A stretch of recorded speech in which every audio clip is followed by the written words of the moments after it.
Bonjour à tous, je suis le Critique Masqué, et cette semaine, je me tape l'affiche. Premier film de la semaine, juillet-août, réalisé par Diastème. Je le sens bien celui-là. Film de vacances lumineux et à la fois rempli de tempêtes. Ce film va être une très belle chronique de l'enfance slash adolescence. Ça sent la Madeleine de Proust. J'aime beaucoup les films qui traitent de l'enfance, ou de l'adolescence, enfin de cette période où l'on découvre les choses, où l'on expérimente les choses pour la première fois. Et j'aime aussi également beaucoup les films qui parlent de vacances. Donc normalement juillet-août devrait me combler. L'affiche est assez intrigante, avec ces deux tableaux.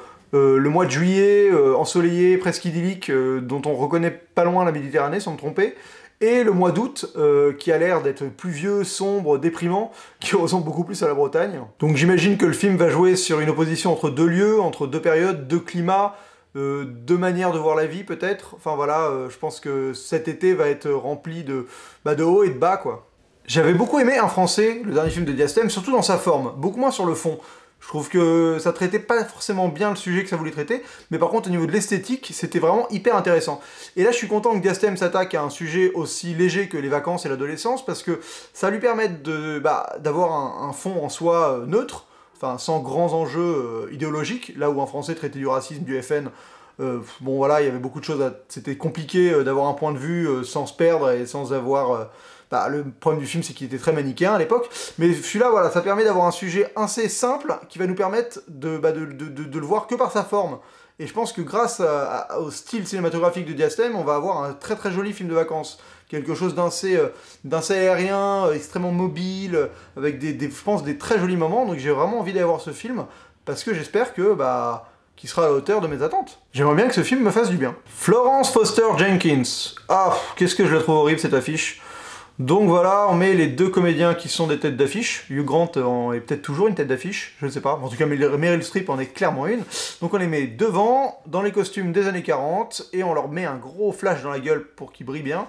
Voilà, donc c'est pas un remake de Marguerite, c'est juste une réadaptation de l'histoire, qui est une histoire vraie, de la diva riche qui sait pas chanter mais qui croit qu'il sait chanter. Écoute, je trouve que l'affiche est beaucoup moins belle que celle de Marguerite, qui était plutôt classe, avec cette silhouette au milieu de la scène, de dos, voilà, ça avait quelque chose, et je crois qu'il y avait des ailes aussi. Alors que celle-là est vraiment, voilà, ça pue la comédie presque potache. Alors pourquoi pas, je trouve que Marguerite, moi j'ai pas forcément adhéré, mais je l'ai vu de loin. Peut-être que celui-là fonctionnera mieux dans la manière de traiter ce sujet-là, parce que c'est vrai que de le prendre de manière assez comique et d'assumer le ridicule de la chose, peut-être un bon moyen. Donc on verra, en tout cas, au niveau de l'affiche, je suis pas fan du tout. Débarquement immédiat. Ça a franchement l'air mou du genou comme comédie. Donc, body movie entre un flic et un voyou, type... ça ressemble un peu à l'emmerdeur, quoi, j'ai l'impression. Même si dans l'emmerdeur, il n'y a pas de flic, par contre il y a un voyou, mais bon, bref. Je trouve que ça joue sur cette corde-là, un peu la chèvre aussi. Enfin, ça sent vraiment le body movie. Il doit y avoir un film américain avec un flic qui est obligé d'escorter un prisonnier, et il se passe plein de merde pendant leur cavale, enfin pendant leur périple. National Security, je crois que c'est ça peut-être le film dont je parle. Le titre est clairement pas terrible, c'est dans la lignée de tous ces films qui utilisent une expression un peu connue pour en faire un titre, genre rien à déclarer. Ça fait un peu comédie fait à la va-vite au rabais avec deux personnes du casting de Qu'est-ce qu'on a fait au bon Dieu. Je sais pas, franchement je le sens pas trop comme film. Je suis pas fan des deux comédiens de base, Harry Habitant et Mehdi Sedoun. C'est pas mon grand délire. Je préfère Mehdi Sedoun à Harry Habitant si je dois faire une comparaison. Je suis pas obligé mais je la fais quand même. Alors par contre si on regarde l'affiche, qu'est-ce que l'avion est mal fait. Non mais... Parce qu'en plus si on s'attarde un peu, je veux pas faire chier, mais il y a pas de passage pour les hôtesses. Genre là tu peux passer nulle part dans l'avion. Non, tu peux passer nulle part, il y a pas d'allée sur le côté. Les gars, les graphistes, faites un peu d'effort quoi, là c'est vraiment... c'est de torcher à la va-vite quoi. Cette semaine, il y a aussi la sortie de La Grande Vadrouille. Non, c'est pas la sortie, c'est la réédition de La Grande Vadrouille pour fêter les 50 ans, donc avec une version restaurée. C'est marqué en haut, le film préféré des Français fête ses 50 ans. Eh oui, c'est le film préféré des Français. Ça a été élu sur une émission de TF1 il y a pas longtemps. Très représentatif des Français. Pour les 50 ans, ils ont fait une affiche où ils ont bien saturé les couleurs pour lui donner un bon coup de jeune. On a l'impression que l'image est d'une netteté aberrante. Tu sais, j'ai le même filtre sur Instagram...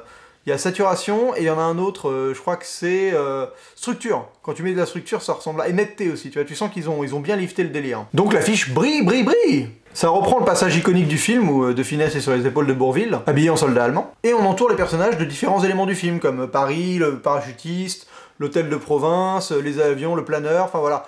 On retrouve un peu... certains éléments du film, ce qui nous permet, nous, en tant que fans du film qui connaissons le film, d'avoir envie d'y retourner, parce qu'on se dit « Ah putain, cette scène était trop drôle, je vais aller le revoir !» Voilà, c'est clairement une affiche qui rend un peu hommage aux vieilles affiches d'ailleurs, parce qu'il y avait pas mal de films qui utilisaient ce principe-là, mais qui est pas du tout semblable à l'affiche de base de La Grande Vadrouille.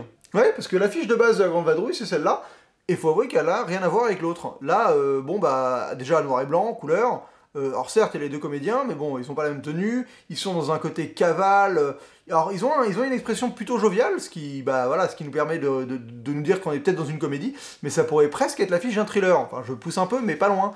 Voilà, donc c'est intéressant de se rendre compte de comment on réhabilite une affiche pour un film qui a 50 ans, quoi. Comment est-ce qu'on l'adapte au public d'aujourd'hui, un public qui connaît déjà majoritairement le film, vu que c'est le film préféré des Français. Et bah écoutez, c'est tout pour cette semaine, j'ai aucune envie de parler de Bastidé, que je trouve, voilà, je vais rapidement dire que je trouve l'affiche sans aucun intérêt, ils nous mettent bien la grosse tour Eiffel en fond pour qu'on comprenne que c'est à Paris.